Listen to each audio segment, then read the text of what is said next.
Here's a representation from ancient Egypt. These are representations of Horus. There's a lot of evidence that many of the ideas we have about Christ are derivatives of Egyptian ideas. Most people who point it out in a manner that's aimed at devaluing the ideas that were derived from Egypt, because they have an a priori motive, which is a destructive motive. As mythology progresses across the centuries, it transforms itself and attempts to continually encapsulate, re-encapsulate the primary ideas that the human race has managed to produce about the structure of reality itself. There's constancies across these cultural manifestations because the reality to which they refer is actually reality. Horus. This is a good lesson, and I'll leave you with this. Horus is the I.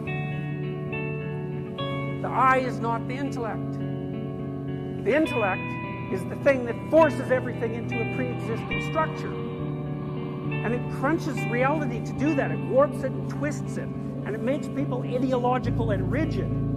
The I is something completely different. The I is the thing that pays attention. And your attention is automatically directed to those elements of your experiential field where the most information is manifesting itself. That's why, for example, if you're talking to someone in a bar and there's a TV flickering, you can't help but look at the TV. The change, the transformation is what your nervous system is attuned to.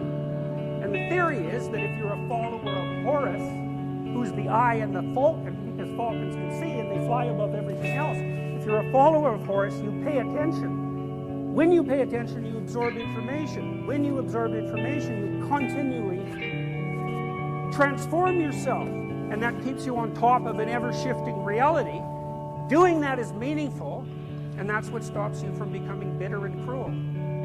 Because, life is suffering, and if you don't have an antidote to that suffering that's real, then you become resentful about the structure of experience, and then you'll do everything you can to take revenge on it. And we saw what happened when people did that in the 20th century. And it would be a good thing if people woke up and stopped doing it. And as far as I can tell, after trying to figure this out for like 30 years, the way that you do that is by paying attention and transforming yourself when it's necessary and stopping the process of identifying with what you already believe. Who the hell cares what you believe? You should be attending to the things you don't know, which is a much larger space than the things you know.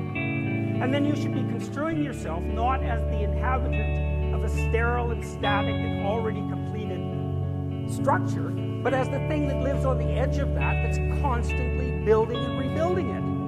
And then if something happens to your structure, it's not so relevant because that's not what you are. You're the thing that can engage in transformations of structure by paying attention.